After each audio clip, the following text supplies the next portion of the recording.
just need to dig in. Huwag niyong palalagpasin kasi lagi ko sinasabi sa talk na to.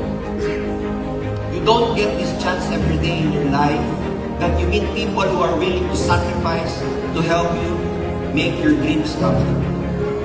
Hindi ka araw-araw makakakilala ng tao na susugal sa'yo, magsasakripisyo para tulungan ka. And nandito yan sa Ascendra International. Sabi sa akin ng mga partners, sabi sa akin, sometimes si Joseph, Sir, ang aga niyo pumapasok. Sabi niya, Sir, okay lang ba minsan wala ako dito in everything? Kasi nasa field being a strategy officer. He doesn't need to report every day to the office. But what motivates me personally to work harder? Because at the back of my mind, ang sinasabi ko lang sa sarili ko, kailan pa ako magkakaroon ng chance na magkaroon ng partner na katulad nila at katulad ninyong lahat kung hindi ko gagawin yung best ko ngayon. And I'd like to propose that question to everyone, to everybody. Kailan ka pa ulit magkakaroon ng partner sa buhay para tulungan kang umasenso? Hindi lang tulungan, turuan. Hindi lang turuan, itulak. Hindi lang itulak, imungkod ka sa mga pangarap mo. Kailan ka pa magkakaroon ng ganun? Sinong kaibigan mo bago ka mag-Ascendra ang minomotivate ka para kunin ang pangarap mo? Sino sa mga kaibigan mo pero sa Ascendra ang nagsabi sa iyong maniwala ka sa sarili mo? Sino sa mga kaibigan mo pero sa Ascendra ang nagsabi sa iyong papayat ka na? Wala!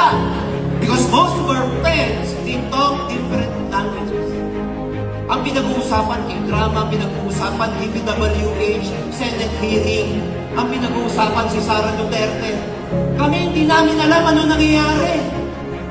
Ang alam lang namin yung nangyayari sa Ascendra International kasi yun ang makakatulong sa amin. Huwag na kayong mangarap maging kontraktor, maging pangarap mo ang maging ascender.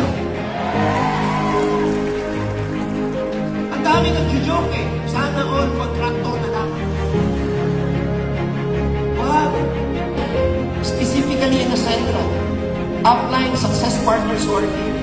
If you want to become successful, most of the time you have to sacrifice. And nakala mo nagsasacrifice ka. But the universe knows, whatever good deeds you do will always go back to you. The turtle, the wizard, they have to give up something. Yung turtle, yung wizard, they have to give up their comfort zone. For the turtle to finally become a dragon, for the wizard to finally fly to the heavens. Most of the time, you're not able to really get your goals in life because you are stuck with your comfort zone. Tonight, I challenge you. Give up your shells. Makakapagod na yan. I-give up mo na yung shell mo. Huwag ka na maging turtle. Turtle tuloy. Sabi sa'ya, turtle. Sa Ilocano, turtle. You have to give up shell so you can finally fly. I challenge each and every one. In Ascendra, we will help you to fly. Yes!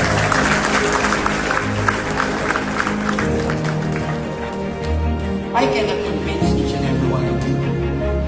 What we can offer is just our vision, our value. You come with us, we welcome you. If not, we thank you for your time.